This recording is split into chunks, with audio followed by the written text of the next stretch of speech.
topic about abortion this week, the Gosnell trial getting a lot of attention. I'm going to put it up on the screen. We're not going to have a lot of time to react to it, but I want to put it on the record here. Will you write this?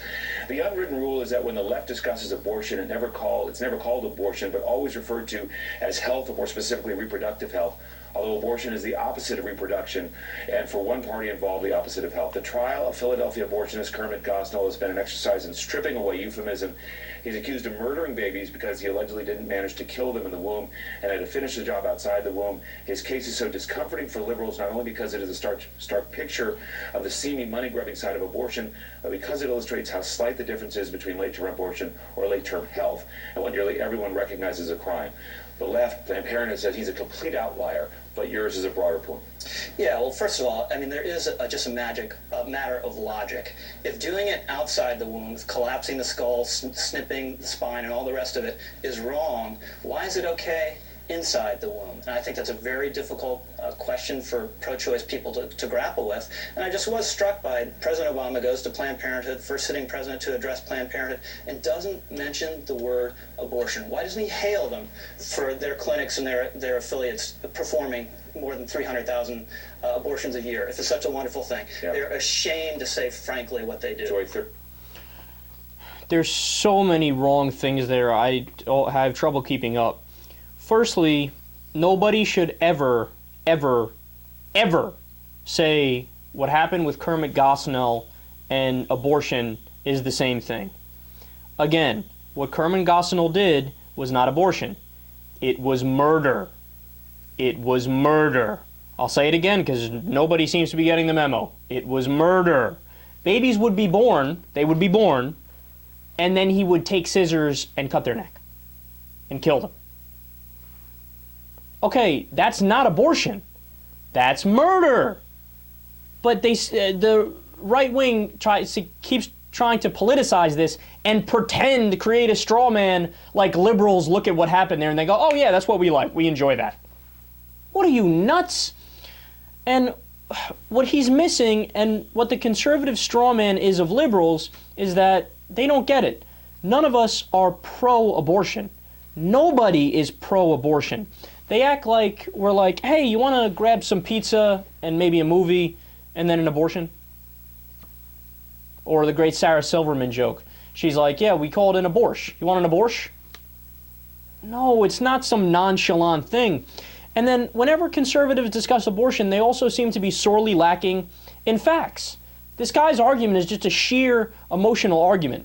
Number one, I don't think he knows anything about case law in the United States of America. Or he would know late-term abortions are illegal. You cannot get a late-term abortion. I'll repeat that. You cannot get a late-term abortion. Read the Roe v. Wade ruling.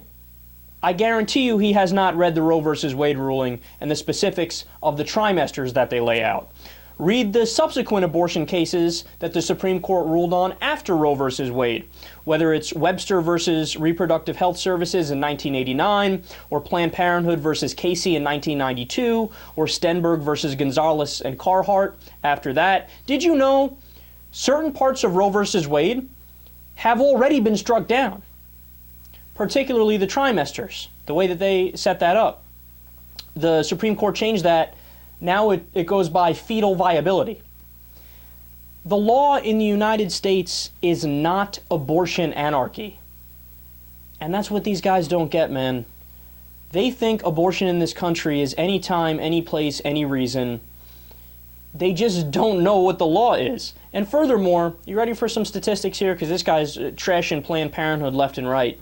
You want to take a guess what percentage of the services that Planned Parenthood provides are abortions? 3%.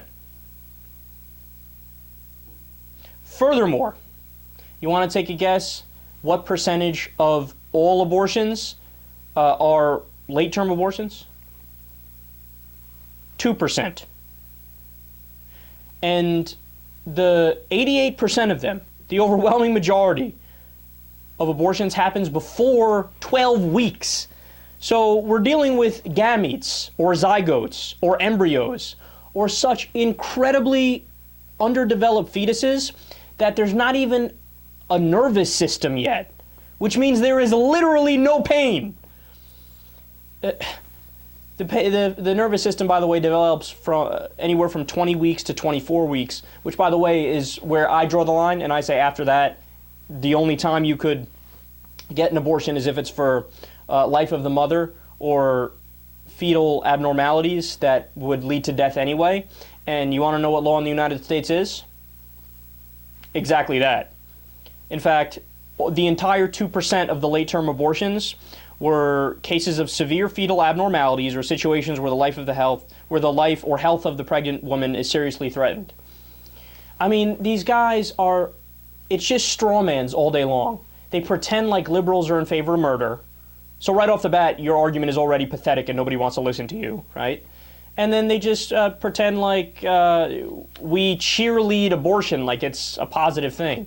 Again, not true. And furthermore, before you want to talk about a subject, get some fucking facts.